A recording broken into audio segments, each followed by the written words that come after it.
Yo, GameBro here, and this is my newest Let's Play. A game that I've wanted to work on a walkthrough for so long now. One of the first games I wanted to play through with commentary. As you can see, Nights into Dreams. And yes, I had a Nights into Dreams background. It's flippin' awesome. Yes, trophy data didn't take long whatsoever.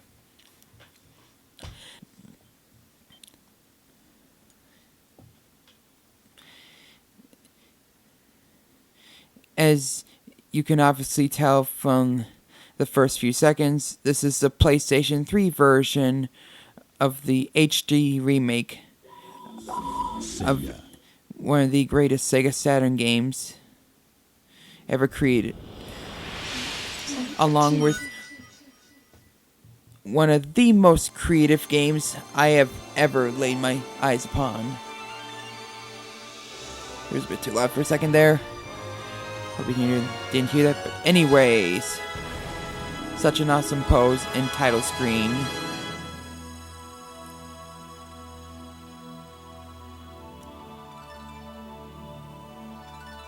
This game was, back then, gorgeous.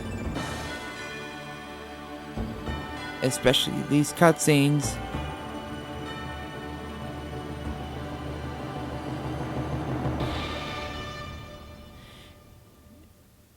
Admittedly, that cartoon expression near the end felt a bit out of place, but for an otherwise awesome intro. Let us press start. Play through this 1996 game. So here we have Brand New Dreams. This is taken from the Japan-only PlayStation 2 remake of this game. This is basically the same as that import game. Not much differences, except for the few they did. I may go over later. You have presents. I'll look at all of them bonus stuff later. Scoreboards. See how well you do compared to the others. Open options. I will explain how to play. Control settings. Adjusting brightness. How loud do you want the music and sound effects to be? Nightmarian. That is for whether you want the boss face to be random or to be consistent. But I'm really getting way ahead of myself. Look through some Brand New Dreams.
Here we have two children, Claris and Elliot's. Way to mess up. Since it starts off from the gal, I'll be playing as her first. Well, although obviously Knights is the one you'll be spending the majority of the time with. You just have to use some kids at the very start. Although if you do mess up, you have to play as them, which is more like a platforming game. Oh noes. Wise man's minions got to me. They stole the idiots. Except for the courage. They stole the idea of hope, growth, intelligence, and purity. And now we gotta go get them back. Needless to say, as a Sega fan, I really like this game a lot. I have a ton of respect for this game. And fun fact, Shigeru Miyamoto himself stated that if there's one game he wished he would have taken part of, it would have been this game.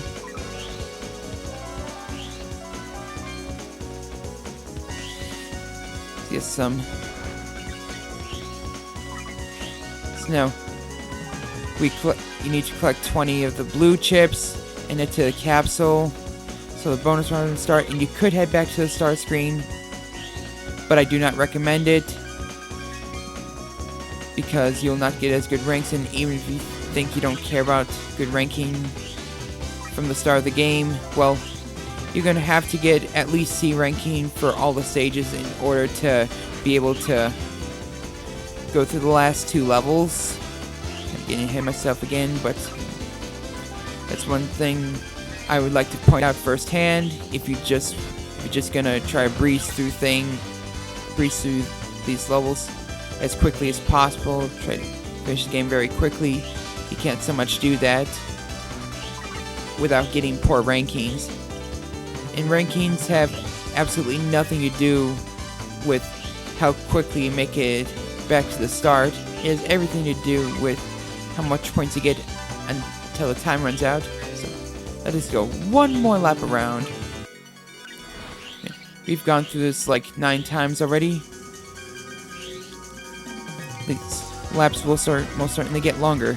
Nay, ranking. Good way to start off. See here are the controls. I mean, they're pretty simple. Press the action button, X or A, whatever. I mean, obviously there are multiple versions of this. This game is also released for the 360. But just press X to dash. Press the L buttons to do some tricks. I mean, yeah, it's really simple. I have no need to explain. But we'll go through some of the techniques. You have like Paraloop. It'll be able to attract those stars or it's called blue chips if I didn't clarify it already. When you go through certain rings, you'll need to accomplish tricks in order to get the score out of it. I mean, I suck at explaining stuff. I'll explain it once I get to it. You also go through a lot of rings to get links to get high scores and also to fill up that drill meter you have. These tricks are only ever required in order to get extra points from those certain special rings I stated. Otherwise, they're just, to look stylish, and I love a game that has style. There's no exception. You know what? I'm probably gonna get a B ranking, but let's see. Yep, I called it. Once again, you gotta get at least C. I mean, thankfully you don't have to get at least C for like all the rounds. You just have to get like the final ranking at the end to get a C ranking, and you'll be able to complete through the game. I seriously did not realize that, and here's what I was talking about earlier. Do some tricks. You have, I believe, 8 tricks for, well, about 16 tricks for combining L and R buttons. Depending on which direction you go, will give you have you do a different trick each time. But I was about to say, I had no idea that you, until I introduced my sibling to this, Lego Man 415, to get at least C ranking in order to go through the final levels. I don't mean to brag, but the truth is I did not. I played pretty well for the first time and did not know that if I did fail in the rankings, I would have to go through the levels again. Time for more tricks.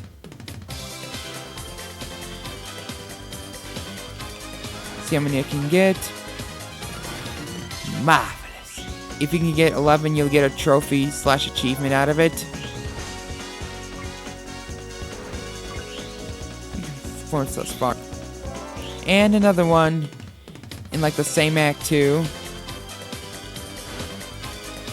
One thing I like to point out, the music in this game is fan-flippin-tastic.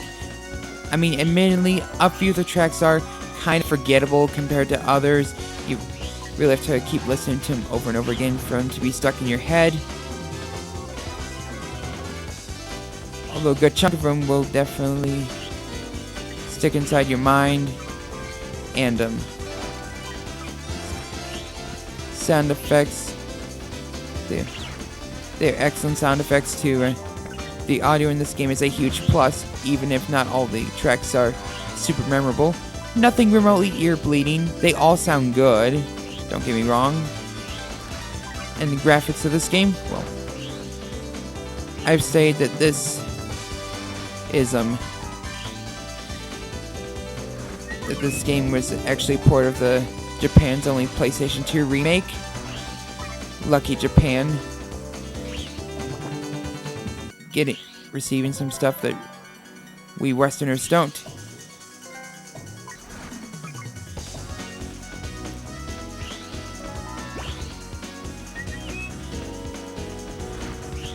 So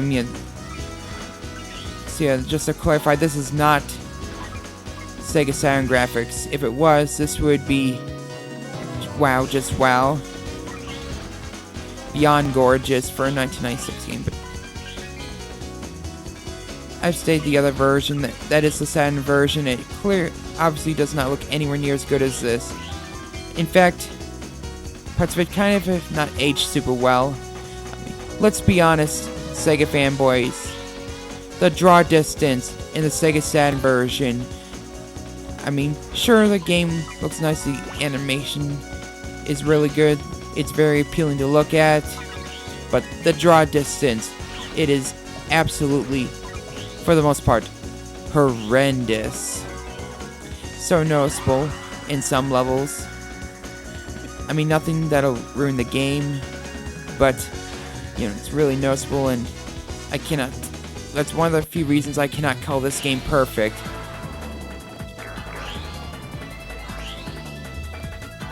Take that. Gotta go for the head, like below the mouth, multiple times. I haven't counted how many, but like 8 to 10 times. And the more you do so, the shorter its tail will become. Once it is just a head with wings. Send it flying one more time, and that'll be it. A very appealing area to look at. Great music, but one of my least favorite bosses overall, in terms of how you fight this thing, because you just gotta wait a few seconds, wait, then go for it, wait a few seconds, you can't like rush and go and defeat it. But yeah, you go just character.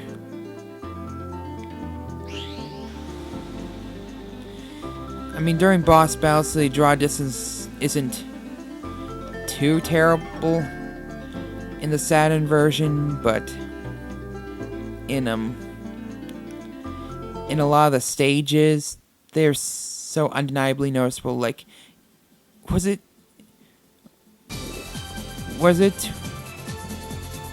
draw distance really, you know, like remotely decent even back in 1996?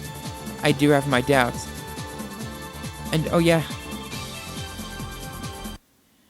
Seems like Sonic and his friends tried to play through this game and they failed. I love it when Sega makes references to other games.